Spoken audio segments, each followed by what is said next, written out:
Pencarian korban longsor di Sibolga berbalut haru. Tim Brimopolda Sumatera Utara menemukan jenazah orang tua personelnya.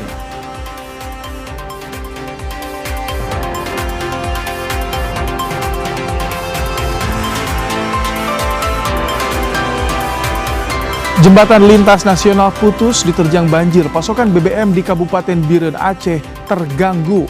Warga rela antre seharian demi mengisi BBM jenis Pertalite.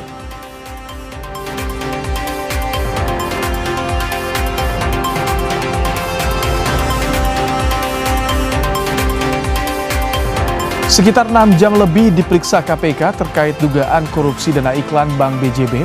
Ridwan Kamil menegaskan tidak tahu soal aliran dana yang diduga menyimpang.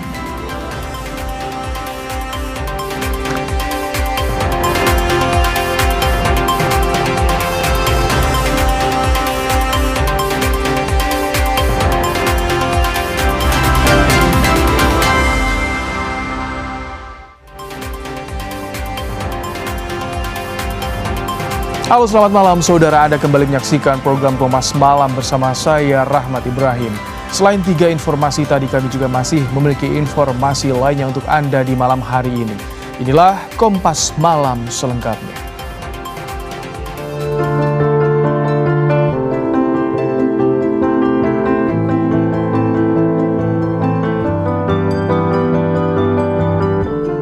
Saya dari Aik Tolang, di sana tidak ada bantuan. Jalan ke sini pun terputus, jalan ke sini berjam-jam. Jadi yang utama, Bapak Presiden dan semua kalangan terkait, pembangunan jalan agar logistik dari luar daerah bisa sampai ke Sibolga. Iya, karena gas tidak ada, makanan tidak ada. Hampir 3 jam jalan kaki. Lewati apa? Ini nanti kami nyebrang sungai. Iya, tutup latong karena jalan kami udah putus. Nah, karena kami longsor di jalan. Banyak jalur masih terputus, tapi kita segera melakukan segala upaya untuk mengatasi kesulitan-kesulitan yang dialami.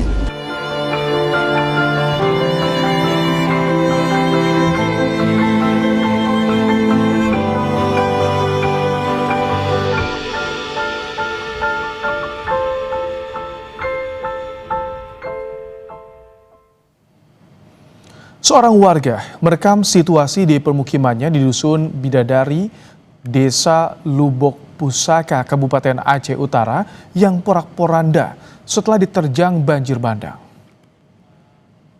Tulang saya punya tulang juga roboh. Yang di ujung itu rumah saya. Bentuknya sudah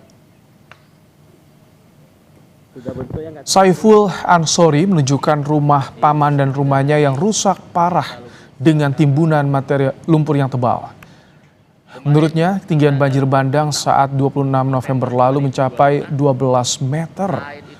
Rumah-rumah warga rusak parah, tak bersisa, dan akses ke sejumlah desa terputus. Nah, seperti inilah suasananya. Nah, beginilah laporan dari saya dari Desa Lubuk Pusaka, Kecamatan Langkahan, Kabupaten. Ya, mudah-mudahan ya pemerintah Indonesia, pemerintah Aceh, pemerintah Kabupaten peduli. Ya, nah, itu habis semuanya. Terjangan banjir di Kabupaten Aceh Tamiang tak hanya menyebabkan korban jiwa, tetapi juga menyebabkan sejumlah kendaraan terseret banjir. Kawasan Kuala Simpang, Aceh Tamiang luluh lantah usai diterjang banjir pada Rabu dini hari. Tak hanya kerusakan rumah, sejumlah mobil terseret banjir terdapat di sejumlah ruas jalan. Tak hanya mobil pribadi, truk tangki juga ikut terseret banjir. Aceh Tamiang, salah satu wilayah yang sempat terisolasi akibat tinggi banjir dari wilayah Langkat, Sumatera Utara, dan akses yang terputus menuju Banda Aceh.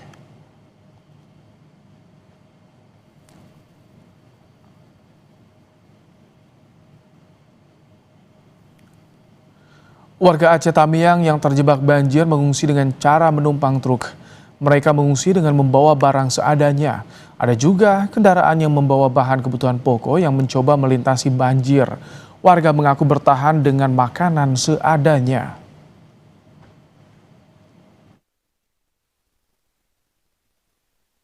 Dengan kondisi kami juga punya tiga bayi ya, tiga bayi, ya dengan seadanya apa yang ada gitu. Cuma kami dapat snack yang lewat dari jalan, tak dari mana mungkin yang lewat, kami ngambil di depan-depan kayak gitu bang, untuk bertahan. Seperti itu.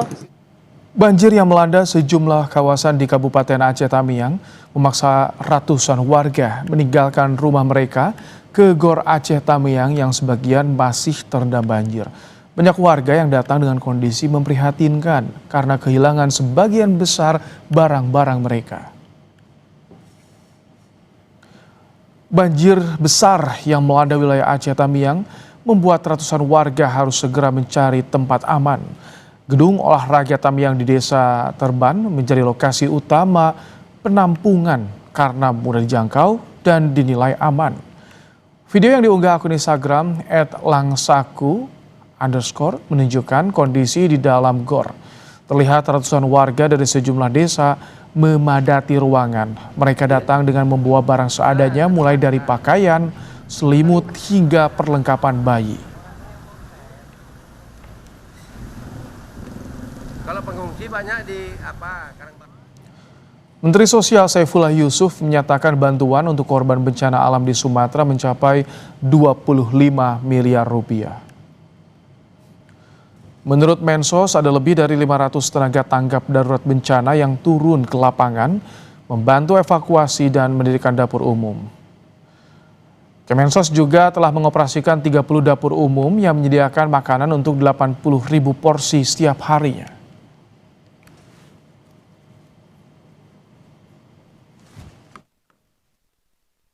Kita juga mendirikan beberapa dapur umum ya, di 30 titik kira-kira, baik itu yang didirikan bersama pemerintah daerah atau yang didirikan oleh masyarakat secara mandiri, di mana dapur-dapur yang berada di berbagai titik itu bisa menyajikan lebih dari 80.000 porsi setiap harinya. Ada lebih 500 tagana yang terlibat membantu evakuasi maupun juga membantu di dapur-dapur umum.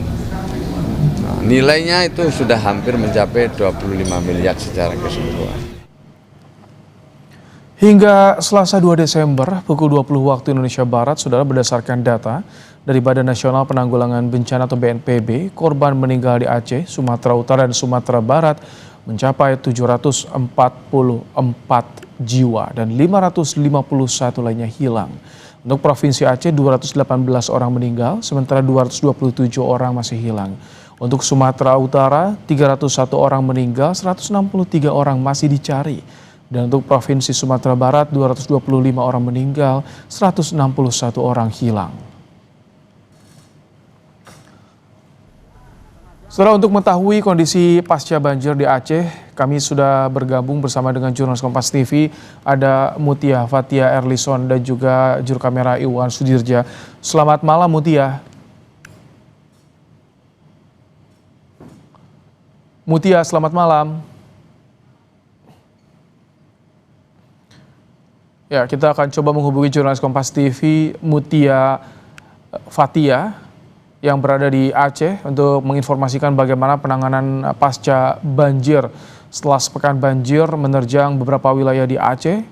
Salah satunya ini yang kami tampilkan visual di wilayah Aceh Tamiang yang terdampak banjir, saudara. Kita kembali sapa jurnalis Kompas TV Mutia Fatia.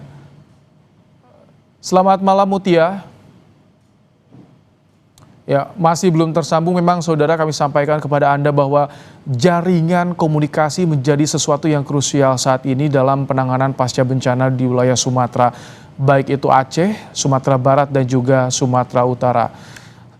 Kami tidak bisa terhubung dengan jurnalis Kompas TV Mutia Fatia, saudara, terkendala gangguan jaringan. Inilah visual bagaimana di wilayah Aceh Tamiang, warga yang terjebak banjir di sana.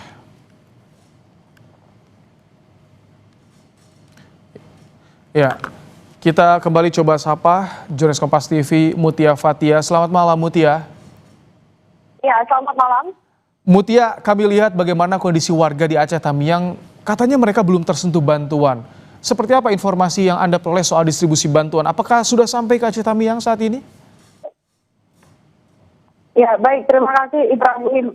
Ya, baik, terima kasih Ibrahim dan juga saudara. Ada beberapa informasi yang dapat kami sampaikan pada malam hari ini, yaitu berkaitan dengan informasi dari Aceh Tamiang. Saat ini masih jalannya masih terputus, namun sudah mampu dan juga sudah bisa sedikit demi sedikit ditelusuri. Namun sampai saat ini akses yang masih bisa dijangkau adalah bantuan logistik yang dikirim melalui jalur udara.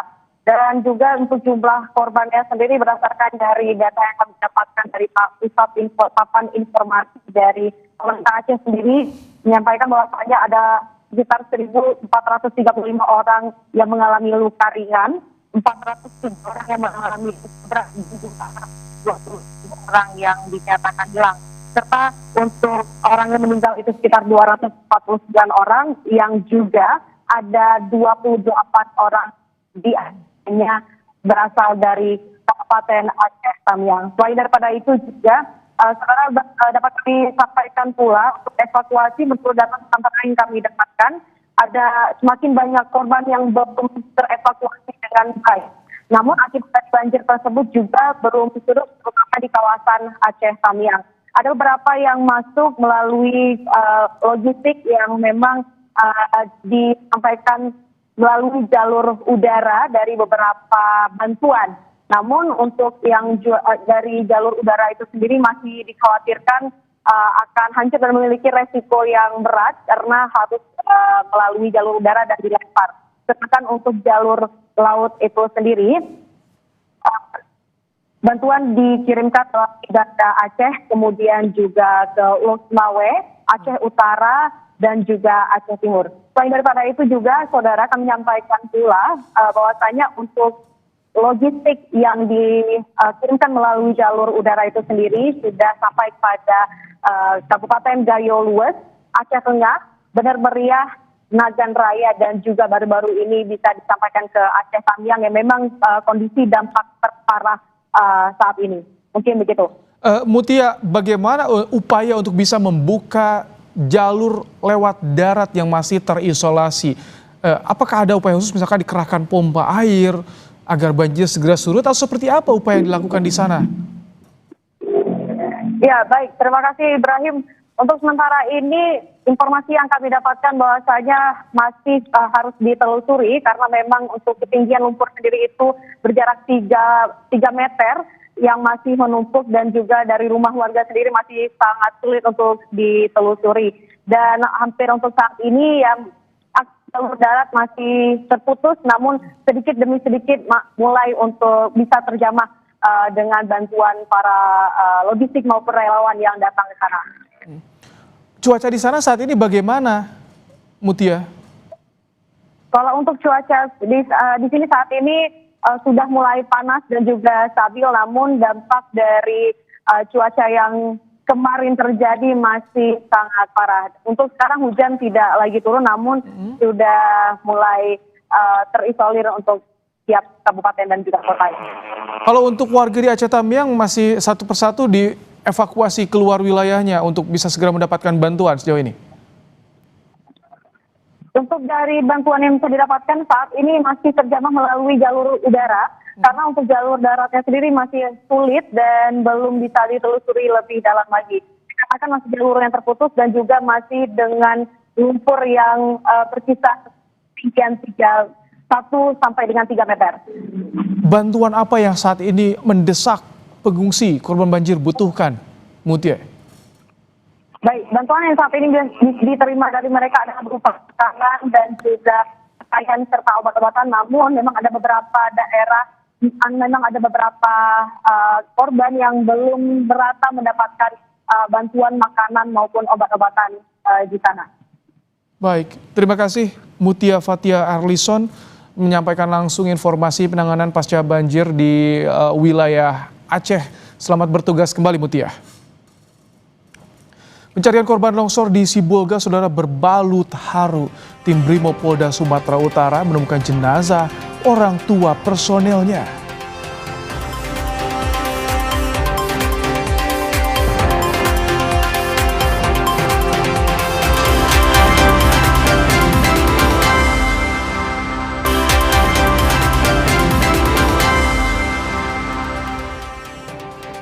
Saudara, sejumlah personel Brimob Polda Sumatera Utara yang diterjunkan ke Sibolga untuk mencari korban longsor menemukan satu korban meninggal dunia.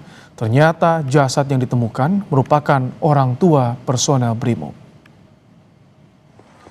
Sejumlah personel Brimob Polda Sumatera Utara berupaya mengevakuasi jasad wanita berusia 70 tahun yang belakangan diketahui merupakan orang tua Aibda Simpson Pakpahan, personel Kompi 1 Batalion C Brimob Polda Sumut.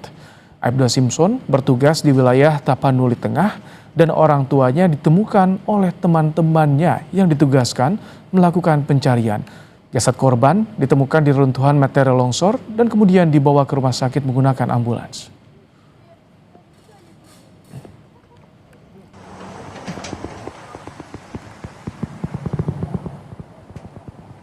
Akses jalur darat terputus. Prajurit TNI Angkatan Udara gerak cepat mengevakuasi ibu hamil untuk dapatkan perawatan medis menggunakan helikopter. Selain untuk kebutuhan evakuasi medis, helikopter juga disiagakan untuk distribusi logistik korban banjir.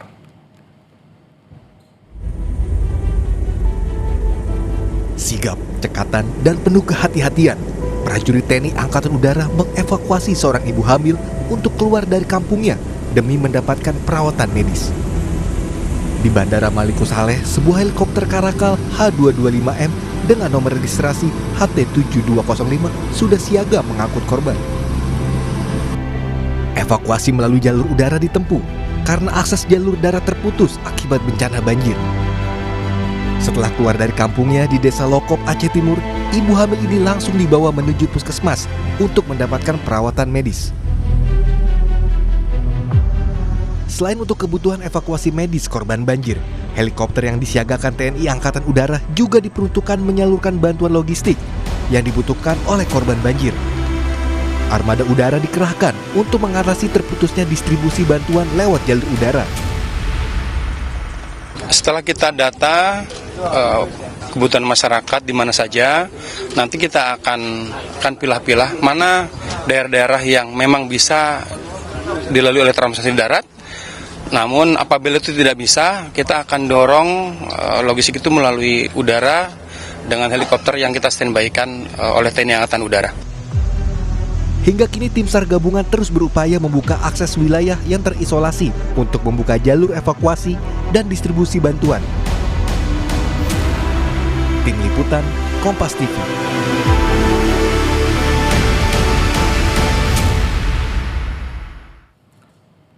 Saudara, posko pengungsian di Desa Dolok Nauli, Tapanuli Utara membutuhkan bantuan beras dan BBM. Sulitnya memperoleh bahan bakar berimbas pada sulitnya penyaluran bantuan. Posko-posko pengungsian tersebar di setiap desa terdampak longsor di Kecamatan Adian Koting, Tapanuli Utara. Warga mengaku sudah sepekan tidur di posko. Meski sudah mulai masuk berbagai bantuan, namun saat ini stoknya mulai menipis. Saat ini ketersediaan BBM juga sudah mulai langka. Kondisi ini berpengaruh pada penyaluran bantuan ke sejumlah wilayah.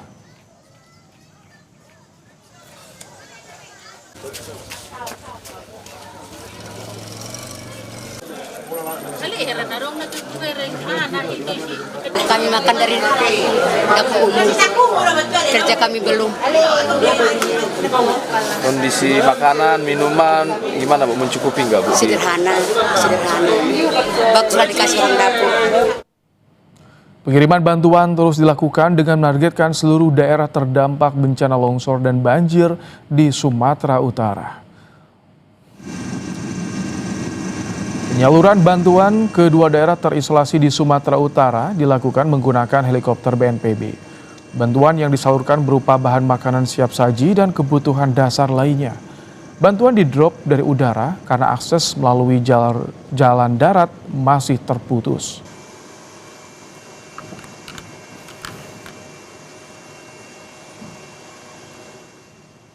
Menteri Dalam Negeri Tito Karnavian menyebut tim gabungan masih berupaya menembus wilayah terisolasi akibat bencana longsor dan banjir di Sumatera dan Aceh. Tito bilang evakuasi dan penyaluran bantuan masih terhambat putusnya akses jalan dan jembatan.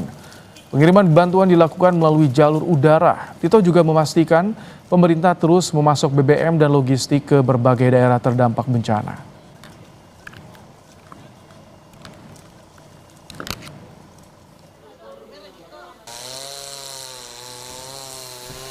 Masih putus di beberapa daerah di Aceh, di tiga tempat itu. Kemudian jembatan, jalan, ada beberapa daerah yang masih terisolir, tapi supply sudah dilakukan secara maksimal. Baik BBM, pangan dilakukan menggunakan akses yang ada, yang darat-darat, yang nggak bisa darat ya menggunakan jalur udara dan laut. Presiden perintahkan langsung, komandonya dari beliau. Jadi sekarang ini saya kira masih menembus daerah lain yang masih terisolir. Ya, saudara, sepekan pasca bencana banjir dan longsor yang menerjang tanah Sumatera termasuk Aceh, bagaimana kondisi pengungsian di sana? Bantuan apa yang saat ini dibutuhkan oleh para pengungsi?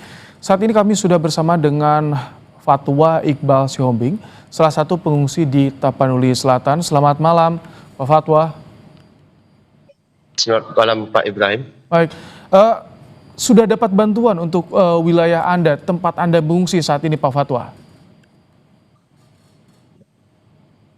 Kalau bantuan Pak itu yang termaksud dapat bantuan itu ya bantuan penginapan ataupun tempat tinggal untuk sementara ataupun bagian pakan dan makanan atau bantuan logistik. Oh, jadi bantuan makanan sudah didapat. Dalam bentuk apa bantuan yang dapatnya? Makanan instan beras seperti itu? Ataupun beras, bahkan ataupun ada. Kalau untuk dapur umum di sana sudah didirikan, Pak Fatwa? Kalau dapur umum, alhamdulillah udah didirikan, Pak. Ada sekitar dapur umum di sini. Setiap desa yang kena bencana udah ada disiapkan dapur umum. Oke, jadi seluruh warga di desa tempat Anda tinggal semuanya mengungsi saat ini, Pak? Mengungsi, Pak. Kondisi pengungsian bagaimana saat ini seminggu, sepekan pasca banjir, setelah banjir, Pak? Kondisi pengungsian sekarang yang seadanya lah, Pak, ya. Karena di sini pengungsian kami yang kami tempati sekarang ini, posisinya sekarang itu terbuka deh, Pak. Dari samping, kiri, kanan terbuka, dari depan juga terbuka, Pak. Jadi membutuhkan seperti selimut gitu, Pak? Tenda? Iya, selimut membutuhkan, Pak. Tapi di sini udah disediakan selimut ataupun bantal, tapi tidak mencukupi untuk semua yang mengungsi di sini, Pak. Kalau untuk kebutuhan yang tadi selimut, bantal, misalkan tenda, itu sudah dikoordinasikan, sudah minta bantuan kepada pemerintah? Sudah ada yang datang, Pak Fatwa? Sudah, Pak. Sudah ada yang dibagikan, sudah ada, Pak. Tapi cuman belum terpenuhi untuk semua, Pak. Satu persatu per orang. Oh, jadi sangat terbatas, bahkan masih sangat kurang, Pak Fatwa, ya? Iya, Pak. Masih kurang, Pak. Pak Fatwa, di tempat Anda, apakah banyak juga ibu-ibu yang memiliki balita, memiliki bayi di tempat pengungsian? Juga keluarga saya ataupun kakak saya itu memiliki bayi yang kurang dari umur dari setahun, Pak. Banyak. Bagaimana sekarang perawatannya? Kakak saya itu udah dipindahkan tempatnya karena di sini udah banyak gejala penyakit yang datang yang tidak pantas lagi di sini, Pak. Udah batuk dia berdahak itu, batuknya itu, Pak, udah kayak nggak biasa lagi. Makanya kami bertindak secepatnya, dipindahkan, dicari tempat yang sebaik-baiknya, Pak. Dipindahkan kemana? Bisa Ke puskesmas? Ke puskesmas dekat tidak, Pak Fatwa? Puskesmas dekat, Pak. Tapi cuma di puskesmas juga kayak gitu juga, Pak. Karena di sana itu banyak pengungsi, jadi apanya itu kayak itu udaranya itu udah itu yang berputar-putar situ, Pak. Jadi kami mengungsikan keluarga kami itu ke tempat daerah Sidimpuan, Pak. Ke rumah ataupun saudara, Pak. Itu cukup jauh untuk ke wilayah yang aman kondisinya, Pak? Sekitaran jarak tempuh sekitar 1 jam kurang lebih, Pak. Oh, kalau akses di lingkungan Anda masih terputus atau bagaimana? Masih terputus, Pak. Tidak bisa melewati sepeda motor, Pak. Tidak bisa sama sekali. Cuma bisa jalan kaki dengan jembatan darurat ataupun kayu yang dilentangkan situ, Pak. Kayu besar. Jadi kalau tadi untuk evakuasi bawa keluarga keluar atau yang akan mengirim bantuan itu bagaimana selama ini? Itu Pak, jalurnya itu jalur beda Pak. Kalau jembatan yang putus itu arahnya ke Tapteng Pak. Jadi yang kami pindahkan keluarga kami itu daerah Tapsel Pak. Yang jalan yang terputus yang daerah Tapteng Pak. Oh baik. Kalau untuk saat ini masih banyak ibu dengan balitanya dengan bayi di tempat pengungsian? Masih Pak, sekarang pas posisi saya di pengungsian ada juga Pak, di belakang saya Pak. Bagaimana untuk perawatan anak-anak, kebutuhan anak-anak seperti apa di sana Pak Fatwa? Ya itu Pak sekarang yang permasalahan Pak. Kalau kebutuhannya tercukupi Pak, tapi cuman tempat tinggal ini Pak tidak layak untuk anak-anak Pak. Tidak layak Pak. Kalau untuk pakaian, popok, makanan bayi itu ada? Baiklah ada, tapi cuman yang paling dibutuhkan sekarang ini pengungsian yang lebih layak ataupun rumah yang tidak masuk udara angin malam itu Pak. Baik. Yang nggak terbuka Pak. Artinya rumah yang tertutup ya? Atau tempat pengungsian yang tertutup. Ini di wilayah mana Tapanuli Selatannya? Jadi pemerintah juga semoga bisa mendengar. Tapanuli Selatan, Desa Garoga, Kecamatan Batang Toru. Oh, oke, baik. Jadi saat ini yang dibutuhkan adalah lokasi yang tertutup untuk pengungsian. Untuk kesehatan di sana, apakah ada juga dokter yang siaga atau perawat yang siaga, Pak Fatwa? Kalau apa Pak, medis di sini standby Pak setiap pos Pak. Jadi obat-obatnya juga masih ada ya untuk medis ya? Ada Pak, dilengkapi semua Pak. Pak Fatwa, ini kami dari kemarin sangat kesulitan untuk bisa berkomunikasi dengan rekan-rekan baik di Sumatera Utara, di Aceh, atau juga Sumatera Barat. Untuk di Tapanuli Selatan bagaimana untuk komunikasi, internet, listrik di sana Pak? Kalau di sini Pak, listrik ataupun internet di daerah banjir ini Pak, itu ada pun sini ataupun lampu paling daerah yang banjir lampu tidak ada, internet ada ini Pak, ada internet tapi itu masih putus Pak. Oh jadi masih sering terputus ya internet di sana Pak Fatwa ya? Iya Pak, Lampu belum Pak, itu harus pakai Pak. Pak Fatwa sebelumnya sudah mengecek rumah setelah ditinggalkan ke tempat pengungsian? Sudah pernah kembali ngecek? Apa? Rumah Bapak sudah sempat dicek lagi setelah masuk ke pengungsian Pak? Rumah kami udah hanyut Pak, tinggal pondasi Pak. Banjir udah saat datar sama tanah Pak. Sudah rata dengan tanah? Iya Pak.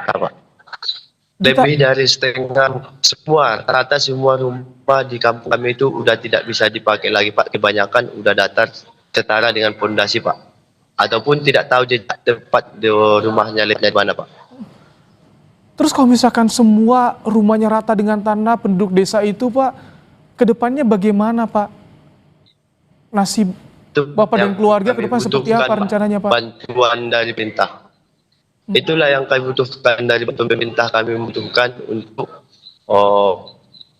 mengatakan bahwa kami tidak ada tinggal, kami butuh tinggal atau tempat pengungsian yang lebih layak Pak. Karena kami nggak ada tujuan mau pulang ke mana Pak. Karena rumah kami udah hanyut Pak. Sudah ada yang mendata Pak Fatwa soal ini? Soal rumah yang rusak? Kami semua Pak. Sudah ada yang data? Kalau rumah yang rusak belum ada lagi, belum ada Pak. Baik, ini semoga didengar oleh pemerintah daerah tentu. Bagaimana Pak Fatwa? Satu keluarga yang kami merasakan itu Pak, datangnya kayu yang hanyut yang menghancurkan rumah kami itu datangnya dari salah satu perusahaan yang ada di daerah Tapteng yang sedang membuka lahan. Oke, baik. Ini semoga ada solusi ya Pak Fatwa, didata bagi keluarga yang terdampak kerusakan, dan terutama untuk saat ini yang dibutuhkan adalah bagaimana lokasi pengungsian yang nyaman terutama untuk anak-anak dan juga ibu-ibu di sana. Pak Fatwa, Terima kasih di tengah pengungsian meluangkan waktu untuk Kompas TV, berbagi cerita. Semoga ini juga didengar oleh pemerintah, Pak Fatwa, kebutuhan yang sangat mendesak bagi para pengungsi di sana. Terima kasih Pak Fatwa, sehat selalu. Saudara, jembatan lintas nasional putus diterjang banjir, pasokan BBM di Kabupaten Biren Aceh terganggu. Warga rela antre seharian demi mengisi BBM jenis Pertalite.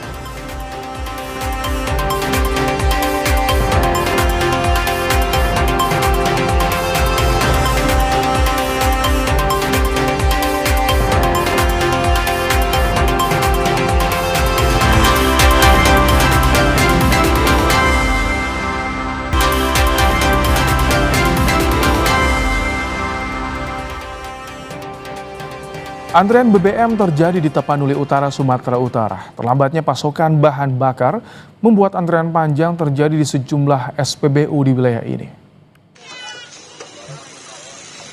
Dengan membawa jerigen, warga rela antre untuk mendapatkan pasokan BBM bagi kendaraan mereka. Panglima Kodam 1 Bukit Barisan Mayor Jenderal TNI Rio Wirdianto menegaskan bahwa kendaraan yang membawa BBM akan segera datang untuk menyuplai kebutuhan warga.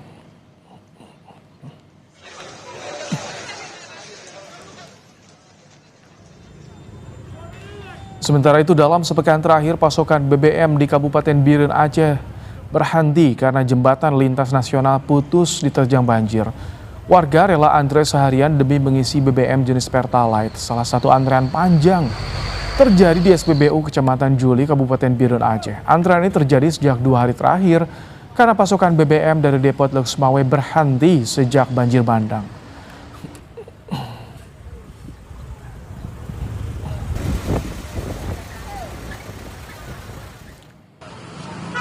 Selain di Banda Aceh dan Tapanuli Utara, antrean warga di SPBU tampak di Deli Serdang, Sumatera Utara.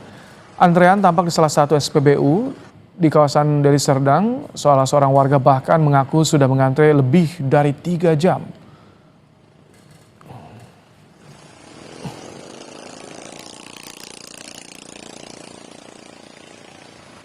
Ini udah ngantri berapa lama di SPBU?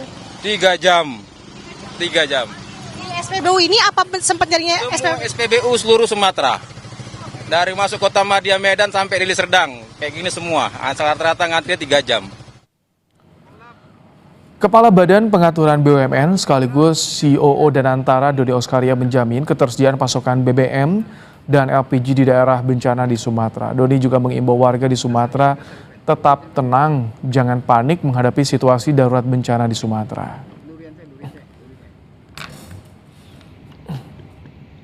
Meskipun itu ada yang terisolasi, tapi dengan segala cara dan upaya Pertamina tetap hadir di tengah-tengah masyarakat untuk memberikan solusi terbaik atas kebutuhan masyarakat terhadap BBM dan juga terhadap LPG. Tidak usah panik, tidak usah menimbun BBM karena nanti dan juga LPG nanti kalau menimbun kasihan nanti masyarakat yang lain yang tidak kebagian. Dan kami pastikan bahwa pasokan BBM dan juga LPG akan tersedia sampai dengan Nataru berakhir nanti dan tentu seterusnya akan tersedia. Karena itu kita himbau tetap tenang. Kami berupaya selalu untuk menyediakan apa yang dibutuhkan oleh masyarakat, terutama sekali di daerah-daerah yang menghadapi bencana hari ini. Jadi bagaimana penanganan pasokan atau langkahnya pasokan BBM pasca banjir longsor yang terjadi di Sumatera? Kita sudah bersama dengan anggota Komisi 6 DPR, fraksi Demokrat, Herman Hairun. Selamat malam, Pak Herman. Selamat malam, Mas Ibrahim. Pak Herman, tadi Pak Doni bilang jangan panik, tetap tenang. Tapi masyarakat kan tentu akan susah ketika BBM merasa langka, jalan nasional terputus. Yang mereka khawatir, Pak Herman, pasokan BBM, LPG langka. Nah, kalau DPR nih, informasi yang didapat DPR, jadi upayanya seperti apa dari Pertamina untuk bisa mencapai daerah yang terisolasi, Pak Herman? Iya. Dari kemarin memang saya juga mencoba untuk terus berkomunikasi dengan beberapa BUMN yang tentu ini vital ya, terutama mungkin yang saat ini dibutuhkan adalah telekomunikasi. Nah, ini yang terus kami dorong agar di beberapa yang blank spot akibat putus karena putusnya akibat banjir, akibat terendam dan lain sebagainya, stasiunnya kemudian secepat mungkin bisa dioperasionalkan. Yang kedua, listrik. Ini juga sangat penting. sangat vital untuk bisa menembus terhadap wilayah-wilayah yang masih terisolir. Kemudian yang ketiga ya BBM dan gas yang dibutuhkan oleh masyarakat. Karena ini juga menjadi vital untuk memenuhi kebutuhan sehari-hari. Nah, yang keempat, tentu ini bagaimana mendorong agar dalam tanggap darurat ini kebutuhan-kebutuhan untuk operasional tidak terganggu. Untuk eskavator misalkan, agar segera mungkin membuka wilayah-wilayah yang tertutup dan terisolir. Ini kami komunikasikan dan tentu mulai hari ini BBM mulai disalurkan dalam bentuk drum dan jerigen. Ya, kami juga mendapatkan laporan dari Direktur Utama Patraniaga bahwa mulai hari ini sudah di-drop melalui pesawat untuk daerah-daerah yang bisa dijangkau melalui pesawat dalam bentuk drone, dan bahkan untuk daerah-daerah yang memang membutuhkan supply terhadap BBM, maka ini sudah dikemas dalam bentuk jerigen. Dan bagi instansi, ini untuk instansi yang memerlukan BBM dalam rangka untuk mendukung terhadap tanggap darurat, ini memberikan nomor khusus gitu ya. Jadi silakan saja nanti bagi instansi yang memang menangani tanggap darurat dan membutuhkan BBM, ini bisa menghubungi ke 0822 769 29620. Ini memang disediakan kanal khusus agar bisa segera ada penanganan bagi para instansi yang memang sedang membuka jalan ataupun sedang membersihkan supaya kendaraan yang tentu bisa mensuplai bahan bakar juga bisa melewati jalan tersebut. Pak Herman, kalau untuk daerah seperti Tapanuli, Aceh Tamiang, ya kan, ini terputus jalur daratnya dan banyak kendaraan logistik bahkan tidak bisa menjangkau daerah tersebut, masih direndam banjir, masih tertutup longsor. Itu kalau catatan di DPR ada berapa wilayah dan sejauh mana itu bisa menjangkau suplai BBM-nya nanti? Memang ini karena masifnya ya, terjadinya banjir ini begitu masif dan banyak akses jalan yang tertutup, sehingga memang ini menyulitkan distribusi. Mungkin kalaupun ada bisa ditembus dengan wilayah-wilayah tertentu, ini agak membutuhkan waktu.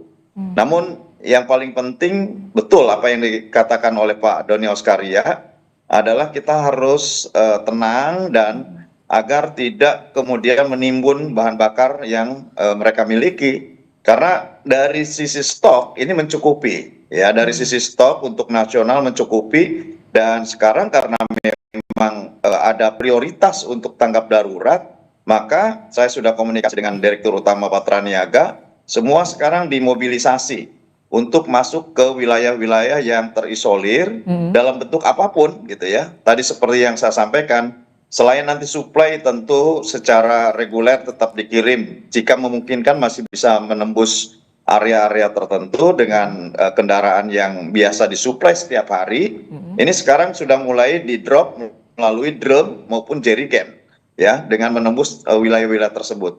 Ya mungkin kalau masih bisa ditembus dengan perahu gitu ya, dengan sampan, mungkin juga nanti bisa didistribusikan yang dalam bentuk jerigen atau dalam bentuk drum. Ini sedang diupayakan terus, dan silakan untuk nomor yang tadi disampaikan ini untuk bisa menangani daerah-daerah tertentu yang untuk membuka ya, instansi yang membutuhkan untuk, kan yang penting sekarang adalah karena banyak juga longsor, kemudian jalan terputus, sehingga ada operasional eskavator misalkan yang untuk bisa melakukan tanggap darurat kekurangan BBM, segera dihubungi. Pertamina akan memberikan akses ataupun akan memberikan layanan delivery kepada instansi tertentu. Gitu. Tapi untuk tadi wilayah yang saya sebutkan seperti Tapanuli Utara, Selatan, kemudian Aceh Tamiang, itu sebetulnya kalau untuk stoknya di wilayah mereka ini masih mencukupi, Pak Herman? Ini menjadi prioritas ya, menjadi skala prioritas. Pertamina dengan tingkat kemampuannya yang saya kira sudah mapan dalam mendistribusikan BBM, sekarang tinggal diberitahu saja di wilayah mana yang tentu ini membutuhkan tambahan, membutuhkan akses lebih cepat gitu. Sehingga tadi juga saya sampaikan, apakah sudah ada komunikasi ataupun kerjasama dengan pihak-pihak tertentu. Ini juga disebutkan bahwa sampai hari ini koordinator baik dengan BNPB dengan TNI Angkatan Udara maupun dengan pekerjaan umum, dengan Kementerian PU ini juga telah dilakukan gitu. Dan yang terpenting adalah memberikan informasi kepada Pertamina di daerah mana saja yang tentu ini membutuhkan pasokan, utamanya prioritas untuk tanggap darurat. Baik, semoga ini bisa segera teratasi dan daerah yang masih terisolir bisa segera mendapatkan tadi BBM dan juga Kami akan LPG bantu pasokan monitor energi. ya, karena beberapa sahabat dari daerah juga bukan hanya memberikan Ada laporan informasi, ya? tetapi juga bagian dari korban memberikan informasi wilayah-wilayah mana yang tentu membutuhkan supply. Oke, baik. Terima kasih Pak Herman Hairon, anggota Komisi 6 DPR dari fraksi Demokrat telah bergabung bersama kami di program Kompas Malam hari ini.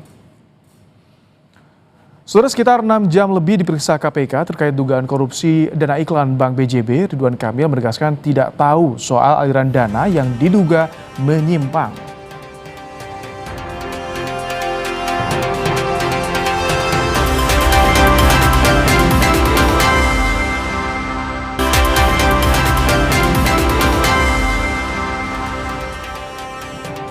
Kecelakaan beruntun melibatkan 3 kendaraan terjadi di ruas tol Jagorawi, Cipayung, Jakarta Timur.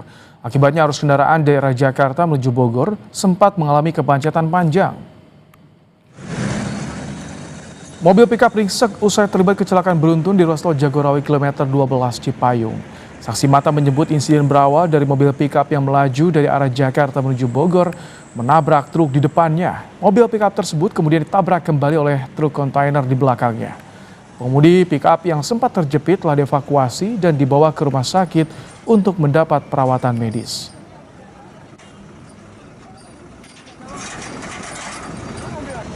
Depan kontainer, ketabrak sama mobil sayur. Udah mobil sayurnya ketabrak sama kontainer ini. Sama kontainer ini ya. Oh, itu dia yang mobil yang korban nabrak depan, terus dia ketabrak lagi dari belakang. Oh. Gitu. Lalu? Nah, udah gitu kan biar si korbannya mah udah dibawa ke rumah sakit. Ya mudah-mudahan aja selamat sih, tadi mah udah kritis banget. Mantan Gubernur Jawa Barat Ridwan Kamil selesai menjalani pemeriksaan di kantor Komisi Pemberantasan Korupsi terkait dugaan korupsi dana iklan Bank BJB. Usai menjalani pemeriksaan selama 6 jam di Gedung Merah Putih KPK, RK menjelaskan pemeriksaannya digunakan untuk meluruskan informasi terkait pengelolaan anggaran iklan Bank BJB. Ridwan Kamil mengatakan ia tidak mengetahui dan tidak pernah menerima apapun dari aliran dana yang diduga menyimpang dalam kasus dugaan korupsi pengadaan dana iklan Bank BJB. Dasarnya yang paling utama adalah saya itu tidak mengetahui apa yang namanya menjadi perkara dana iklan ini, karena dalam tupoksi gubernur aksi korporasi dari BUMD ini itu adalah dilakukan oleh teknis mereka sendiri. Gubernur hanya mengetahui aksi korporasi BUMD ini kalau dilaporkan, 1 oleh direksi, 2 oleh komisaris selaku pengawas, 3 oleh kepala biro BUMD atau menteri BUMN-nya kan. 3 ini tidak memberi laporan semasa saya jadi gubernur.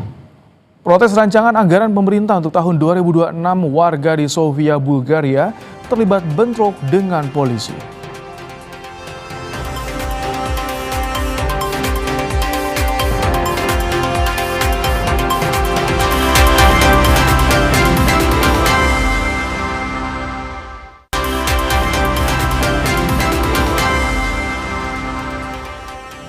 Protes rancangan anggaran pemerintah untuk tahun 2026 warga di Sofia, Bulgaria terlibat bentrok dengan polisi. Demonstrasi yang didominasi oleh anak muda ini awalnya berjalan dengan damai. Namun ketegangan meningkat saat sejumlah pengunjuk rasa bergerak mulai melemparkan kursi ke arah gedung pemerintah setempat. Dalam tuntutannya, para pendemo meminta pemerintah merevisi rancangan anggaran tahun 2026.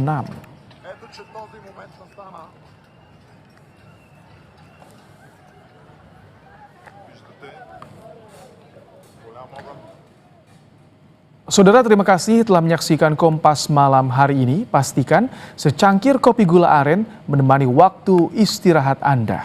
Saya Rahmat Ibrahim, sampai jumpa.